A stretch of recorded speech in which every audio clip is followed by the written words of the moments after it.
What I am about to share with you today is not a fictional tale. It is not something dreamed up by Hollywood writers or borrowed from ancient folklore for entertainment purposes.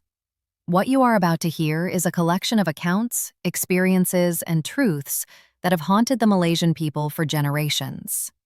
These are stories whispered in the darkness of rural villages, spoken about in hushed tones in the gleaming cities, and passed down from grandparents to grandchildren as warnings about forces that most of us cannot see, but many have felt. Malaysia is a land of incredible beauty.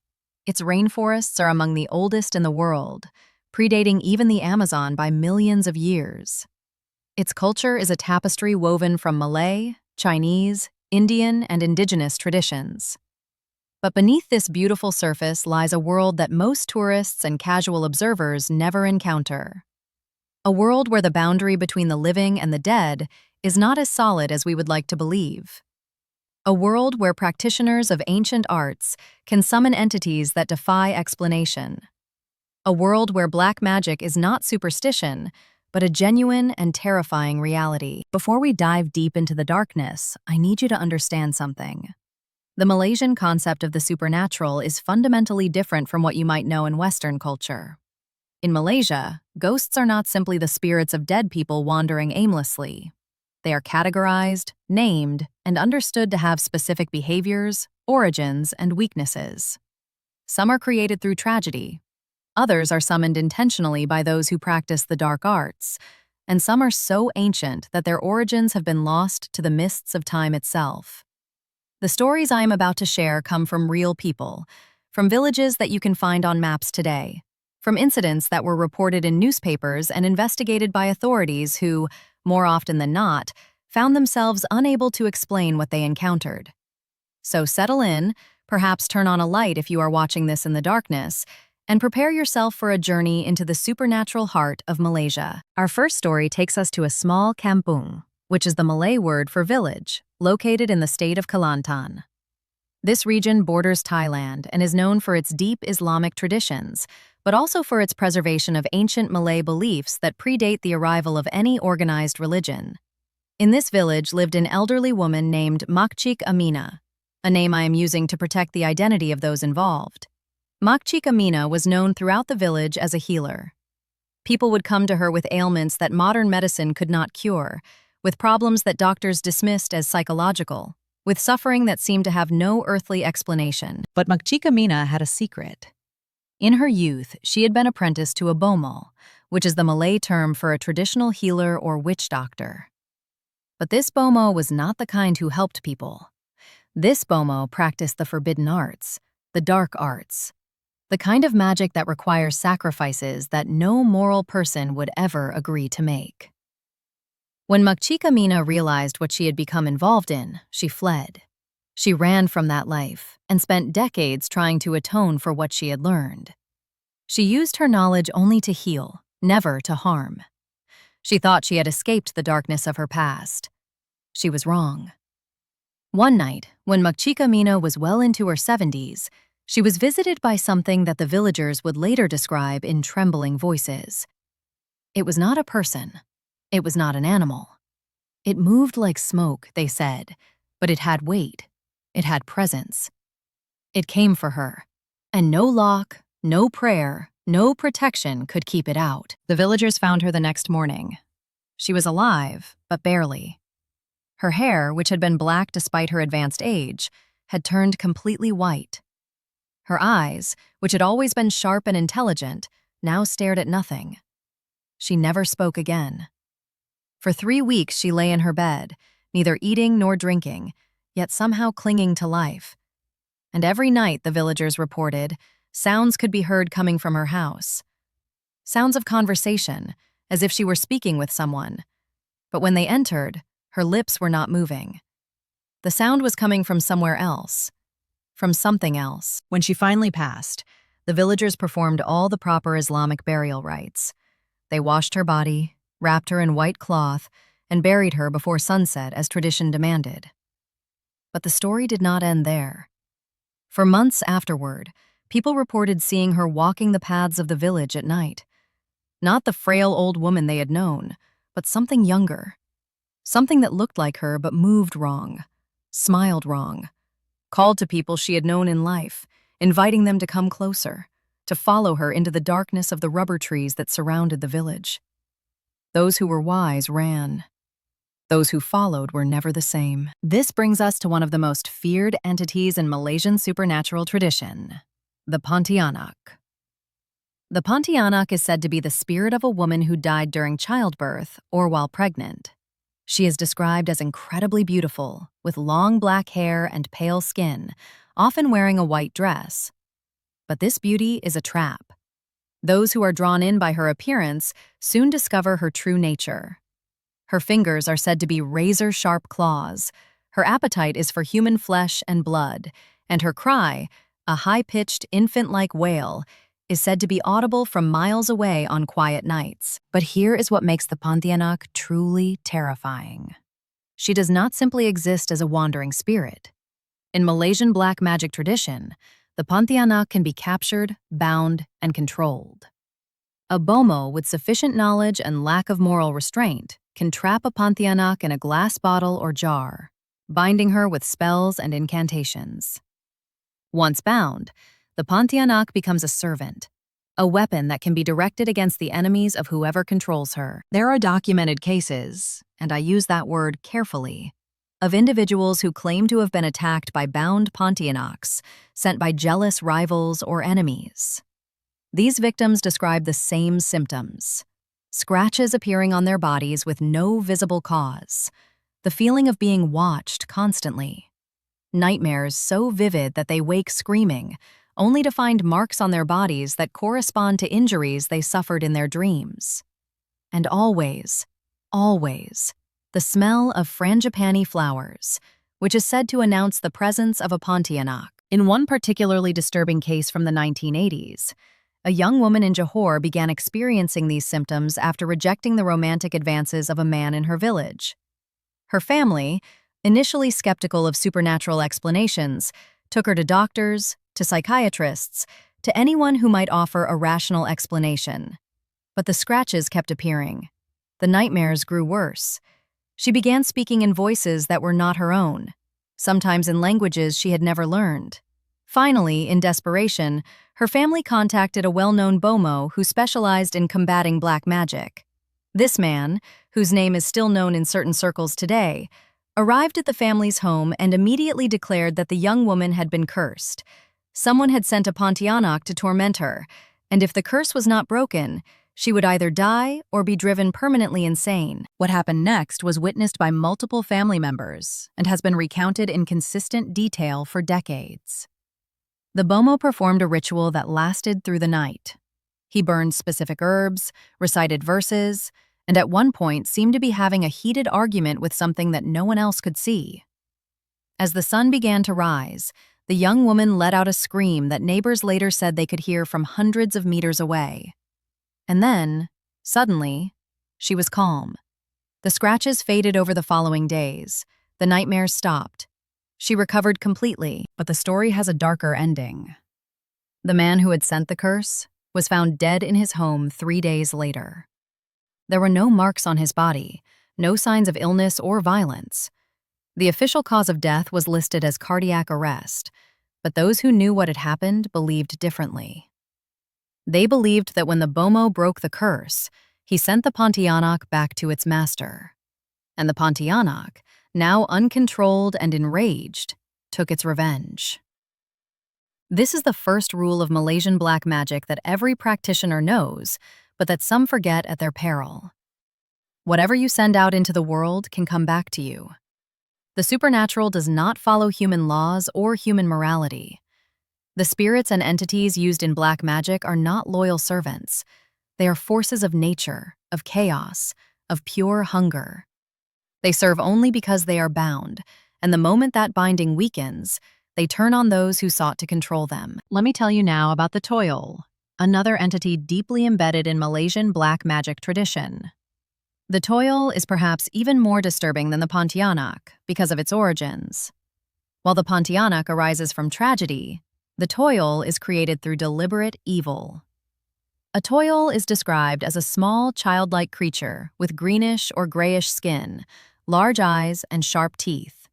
Its appearance is unsettling precisely because it mimics childhood while being anything but innocent. And here is how a toyol is traditionally created. Though I share this not as instruction, but as warning of the depths of human darkness. A toyol is made from the spirit of an unborn or deceased infant.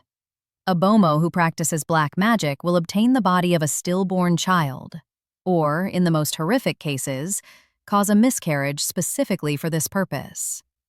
Through dark rituals that I will not describe in detail, the spirit of this child is bound to an artificial body created from various materials. The toyol is then fed blood by its master, usually the blood of the master themselves, which creates a bond of dependency and control. Once created, a toyol is used primarily for theft. Its small size allows it to enter houses through tiny openings. Its supernatural nature means it can avoid detection, and its loyalty to its master, purchased through regular blood offerings, means it will bring back whatever it is sent to steal. In rural Malaysia, when valuables go missing from locked rooms with no sign of entry, suspicion often falls not on human thieves, but on neighbors who might possess a toyol. But keeping a toyol is dangerous. The creature requires constant attention and feeding. If neglected, it becomes rebellious, dangerous, even murderous. And when the master of a toyol dies, the creature does not simply fade away. It remains, hungry and masterless, and many believe it seeks out the children of the deceased master's bloodline to torment in revenge for its years of servitude. There is a village in Perak where, according to local accounts, an entire family line was wiped out over 3 generations. The great-grandfather had been a wealthy man, suspiciously wealthy given his humble origins. When he died, his children began to experience misfortune. Businesses failed, marriages collapsed, and most disturbingly, children began to fall ill with symptoms that no doctor could explain. Within 40 years, every direct descendant of that man had either died young, been committed to psychiatric institutions, or disappeared under mysterious circumstances. The villagers believe they know what happened. The great-grandfather had possessed a toyol. He had used it to build his fortune through theft, and when he died without properly releasing the spirit, it turned on his bloodline. This is the second rule of Malaysian black magic. The spirits never forget. They may wait years, decades, even generations, but they always collect what they are owed. Now I need to tell you about the pelesit and the polong, 2 entities that are often used together in what might be the most insidious form of Malaysian black magic assault. The pelesit is a spirit that takes the form of a cricket or grasshopper. Its primary function is reconnaissance. It is sent ahead to find victims and to create an entry point for something far worse that follows. The polong is what follows. It is a spirit created from the blood of a murder victim, collected and kept in a bottle where it is fed and nurtured until it becomes a powerful force of destruction. When a bomo wishes to harm someone, they send the pelesit first. The pelesit finds the victim and burrows into their body, usually through an open wound or even through the skin itself. Once inside, the pelesit sends a signal to the polong, which follows the path its smaller companion has created and takes possession of the victim. A person possessed by a polong exhibits terrifying symptoms. They speak in strange voices. They display knowledge they could not possibly have. They become violent, often attempting to harm themselves or others. And they experience a constant, burning hunger that no amount of food can satisfy. Western medicine would classify these symptoms as psychiatric illness, but in Malaysia, those who know what to look for can identify polong possession by specific signs that distinguish it from natural mental illness. One of these signs is the appearance of bruises on the victim's body that take the shape of specific patterns. Another is the victim's reaction to certain verses of the Quran or to specific herbs burned in their presence. Most tellingly, if you ask a possessed person under certain ritual conditions who sent the polong, they will answer truthfully. The spirit cannot lie when properly compelled, and it will reveal the name of its master. This has led to some of the most disturbing confrontations in Malaysian village life. Imagine discovering that your neighbor, someone you have known for years, someone who has shared meals at your table and celebrated festivals in your home, has been secretly trying to destroy you through black magic.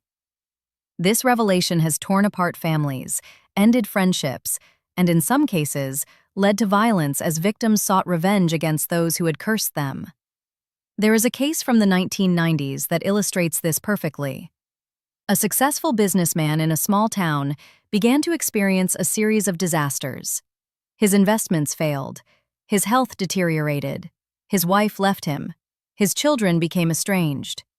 Within 2 years, he had gone from being one of the wealthiest men in his community to being destitute and alone. At his lowest point, when he was considering ending his own life, a friend convinced him to visit a bomo.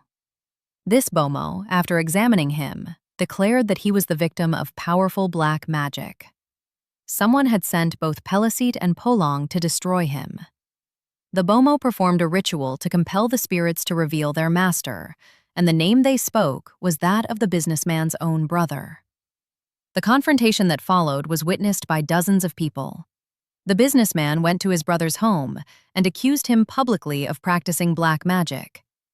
The brother denied it, but his wife, consumed by guilt, confessed everything. She revealed where the bottles containing the spirits were hidden, where the ritual implements were stored, where the offerings had been made. The brother, exposed, fled the town and was never seen again. Some say he took his own life. Others say the spirits he had been controlling, now masterless, took their revenge upon him. This story has been repeated, with variations, countless times across Malaysia. The jealousy between family members, the turn to black magic when legitimate competition fails, the eventual exposure, and the terrible consequences that follow. This is the third rule that those who know the dark arts understand well. Black magic creates more problems than it solves. Every curse requires greater power to maintain. Every bound spirit requires more offerings to control. The practitioner becomes trapped in an escalating cycle that inevitably ends in their own destruction. But not all who encounter the supernatural in Malaysia are practitioners of black magic. Many are innocent victims who stumble upon things they were never meant to see. Let me tell you about a place called the Highland Towers. In 1993, a section of the Highland Towers condominium complex in Selangor collapsed, killing 48 people. The official cause was a landslide triggered by poor drainage and illegal construction on the hillside above the towers. But almost immediately, reports began to circulate that the disaster had supernatural components. People who lived in the surviving towers, and many refused to leave despite the danger, reported seeing the victims in the days and weeks following the collapse. Not in dreams, not in imagination, but walking the corridors, standing in doorways, looking out from windows of apartments that no longer existed. Search and rescue workers spoke of hearing voices calling for help from beneath the rubble. Voices that led them not to survivors, but to bodies that had clearly been dead since the moment of the collapse. Some rescue workers refused to return after their first day on site, saying that something was wrong with the place, that something was watching them, something that did not want them there. In the years that followed, the Highland Towers became one of Malaysia's most notorious haunted locations. The surviving buildings were eventually evacuated and abandoned, but people still go there.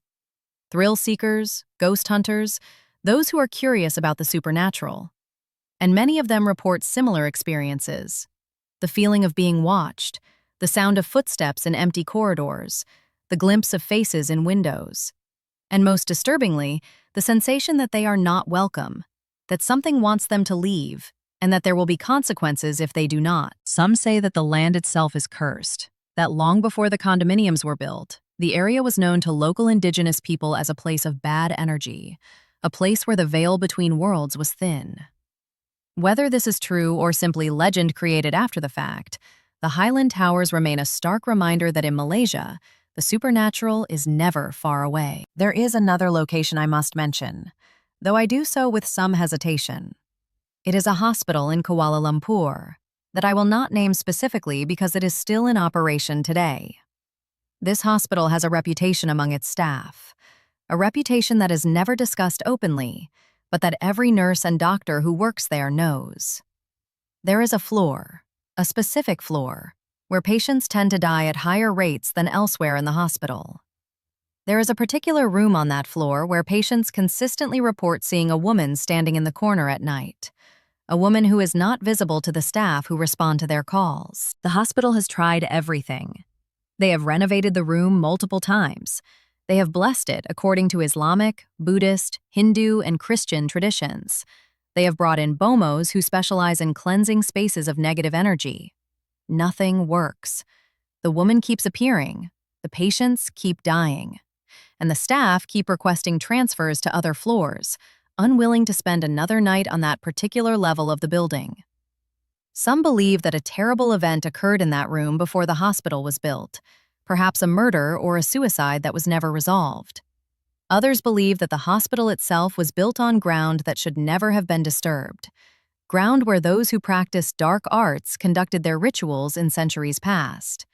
Whatever the truth, the hospital stands as evidence that the modern world has not banished the supernatural, merely covered it with a thin veneer of steel and glass that the spirits seem to find entirely permeable. I want to share one more story before I conclude. This is perhaps the most personal account I will tell, because it involves someone I know, someone whose honesty and clarity of mind I trust completely. This person, whom I will call Ahmad, was a skeptic. He was educated in Western universities, trained in scientific thinking, dismissive of superstition in all its forms. When his grandmother would speak of spirits and curses, he would smile politely and change the subject. He believed that all such stories were products of ignorance, of a lack of understanding about the natural world, of fear filling in the gaps where knowledge should be. Then Ahmad returned to Malaysia for his grandmother's funeral. She had died peacefully in her sleep, and there was no suggestion of anything unnatural about her passing.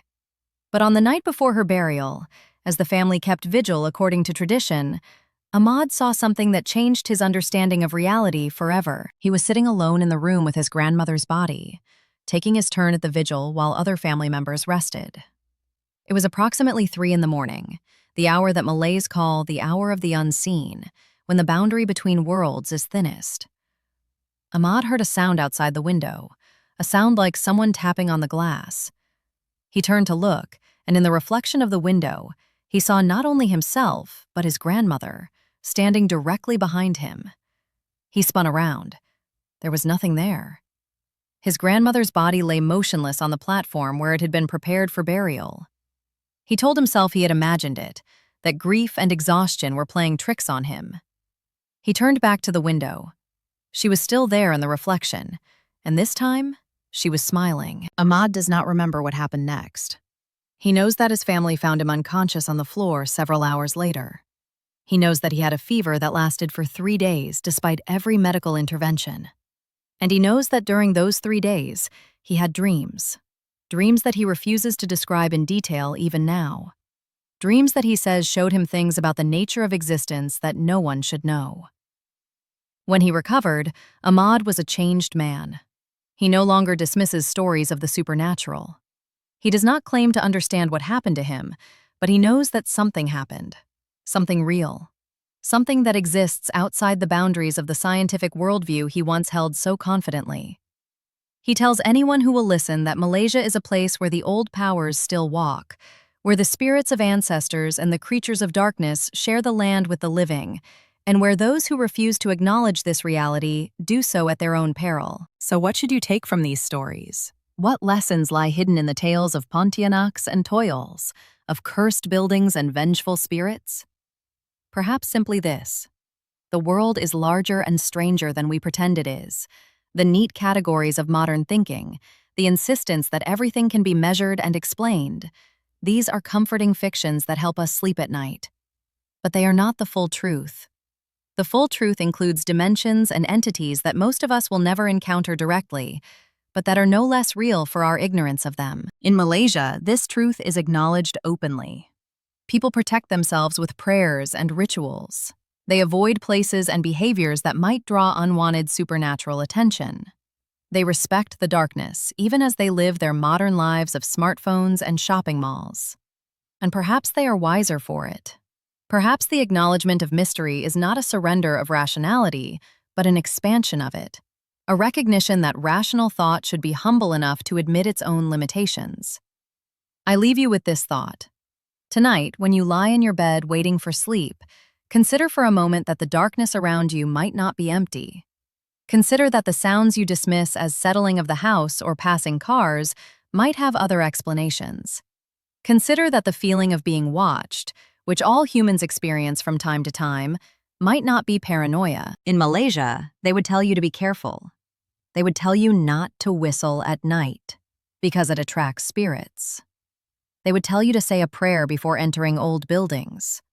They would tell you never, never, never to respond if you hear someone calling your name in the darkness without identifying themselves first. These are not superstitions. They are survival strategies, passed down through generations who learned through terrible experience what happens to those who ignore the unseen world. Take from them what you will. Dismiss them if that brings you comfort. But remember, in the deep hours of the night, that there are places in this world where such dismissal is not just unwise, it is dangerous. Thank you for listening to this journey into Malaysian black magic and ghost stories. The next time you look at your shadow, make sure it moves when you do. And if it does not, if it seems for just a moment to have a will of its own, remember what you have heard here today and act accordingly. Stay safe. Stay skeptical if you must. But above all, stay aware.